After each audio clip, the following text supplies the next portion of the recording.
முதலாக அண்ணன் விடுதலை சிறுத்தையினுடைய தலைவர் எங்களுடைய அண்ணன் திருமாவளவன் அவர்கள் ஆட்சி அதிகாரத்தில் பங்கு என்ற முழக்கத்தை முன்வைத்தது இன்னைக்கு நேற்று இல்லை, தொடங்கிய காலத்தில். ஆதவர்ஜுனா கேட்பது ஒரு பொதுவான கோரிக்கையை தான் நீங்கள் பார்க்கணும். அது அண்ணன் திருமாவளவனுக்கு கேட்டாருன்னு நீங்கள் பார்க்குறது அப்படி பார்க்க வேண்டியது இல்லை. கூட்டணி வைத்துக் கொள்வீர்கள். நான் கேட்குற ஒரு பொதுப்படையாக ஒரு கேள்வி. சரி, ஆதவர்ஜுனா அந்த கட்சி அது பிரச்சனை, எங்களுக்கு ஒன்றும் இல்லைல்ல. இப்போ நான் கேட்குறது நீங்கள் பதில் சொல்லுங்கள்.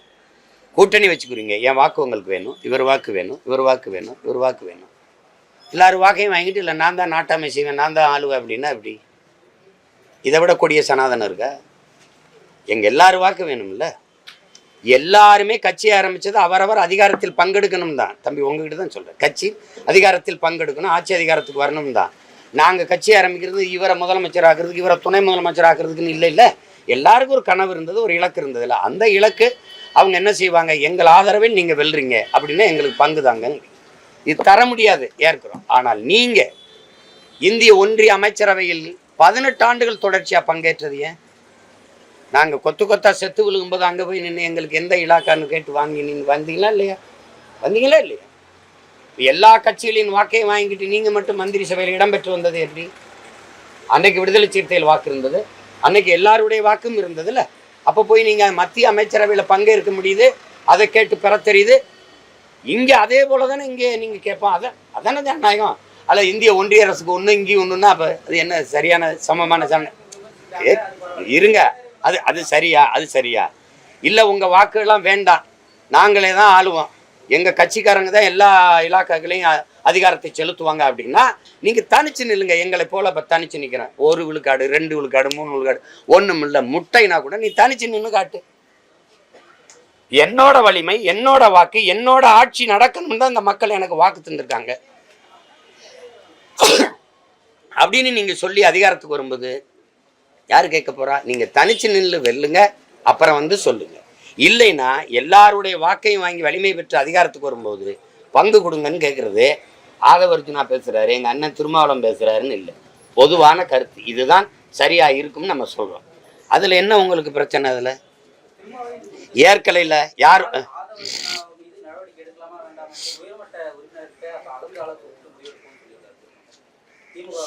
அது அது எங்கள் அண்ணனுடைய முடிவு, அது அந்த கட்சியினுடைய கருத்து முடிவு. அதில் இல்லை. நான் சொல்கிறது பொதுவான கருத்து. பொதுவான கருத்து. எதுக்காக கூட்டணி சேர்க்குறீங்க? எதுக்காக கூட்டணி சேர்க்குறீங்க? நீங்கள் நினைக்கிறத ஆட்சி செய்யணும்னு நினைக்கிறீங்களா? இப்போ நாங்கள் எனக்கு ஒரு கொள்கை இருக்குது, ஒரு கோட்பாடு இருக்குது. இந்த இந்திய திராவிட அரசியலேருந்து மாற்ற ஒரு அரசியலை வைக்கணும்னு நினைக்கிறோம்.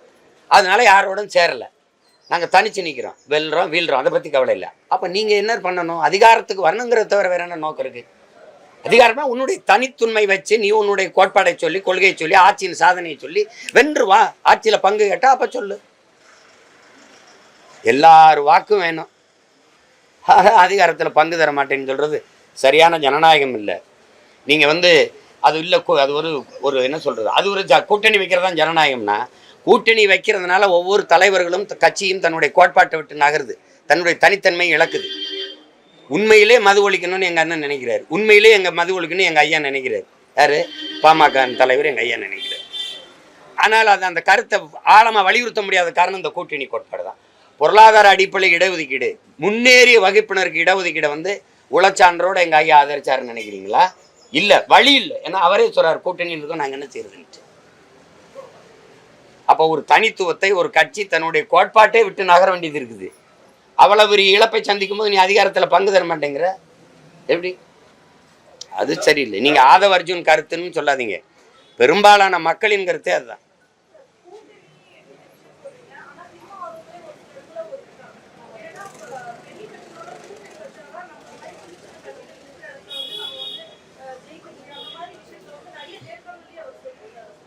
அது அண்ணனுடைய கருத்து. அது பெரிய கட்சி சின்ன கட்சிங்கிறது எதை வச்சு தங்கச்சி சொல்கிறீங்க? எதை வச்சு சொல்கிறீங்க? நீங்கள் 75 ஆண்டுகளாக தொட்டிட்டீங்க.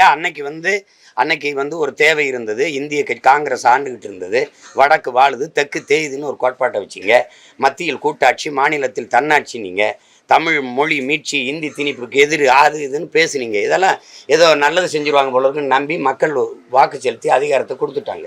அதை பிடிச்சிக்கிட்டீங்க, கெட்டியாக பிடிச்சிக்கிட்டு அமைப்பை பரவலாக்கி புறையோடி போன ஒரு கட்டமைப்பு வச்சுட்டீங்க, நல்ல வலுவாக கட்டமைச்சிட்டீங்க.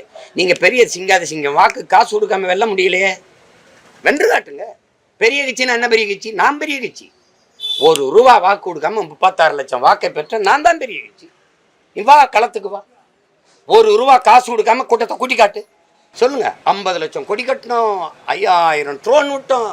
பேசிக்கிட்டு இருக்கும்போது எந்திரிச்சு போயிட்டு இருக்கான். என்ன கட்சி பெரிய கட்சி? நீ எங்கே பேசிட்டு இருக்கான், 3 சீட்டு ஆடிக்கிட்டு இருக்கான். நீ இங்கே பேசிட்டு பிரியாணியை சட்டி அள்ளிட்டு ஓடிக்கிட்டு இருக்கான். கொள்கையும் இல்லை, ஒரு கோட்பாடும் இல்லை, செத்து அடக்கம் பண்ணி பல வருஷம் ஆகிப்போச்சு. காசு கொடுத்தா தான் இருப்பான். தலைவர் பேசிட்டுக்காரு, இருப்பா போகாதப்பான்னு கூட்டத்தை நிறுத்துற காணொலி உங்களுக்கு அனுப்ப தங்கச்சி. காசு கொடுக்காம வேலை நடக்குமா? உன் கட்சிக்காரன் கூட வேலை செய்ய மாட்டான். அப்புறம் என்ன பெரிய கட்சி? என்ன பெரிய கட்சி?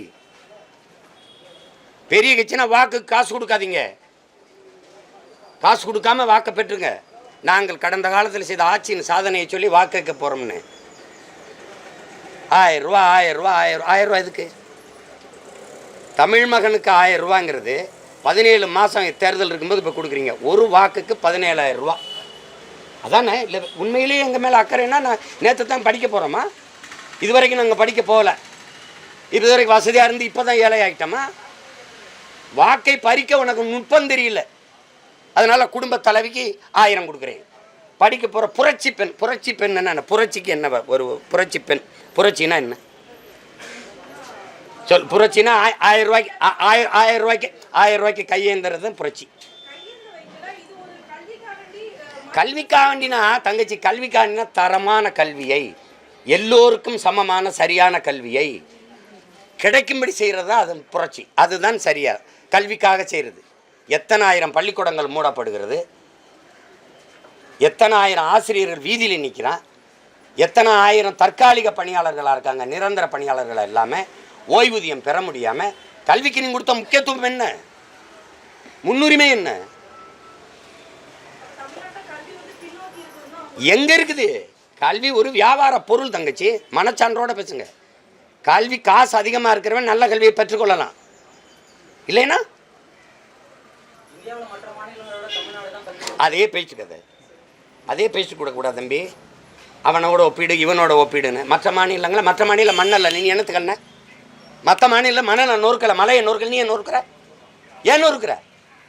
நிதிஷ்குமார் கல்சாரம் குடிச்சத்தவனுக்கு அதெல்லாம் காசு கொடுக்க முடியாது, குடிக்காதேன்னு சொல்ல. நீ கோல்படுத்து போய் குடிச்சத்தா நான் ஏன் காசு கொடுக்கணுன்னாரு. நீ ஏன் கொடுத்த? கேரளாவில் மணலில் தடை இருக்குல்ல, மலையை நொறுக்க தடை இருக்குல்ல, நீ எதுக்கு அள்ளி வித்தா, நீ எதுக்கு வெட்ட அனுமதிச்ச?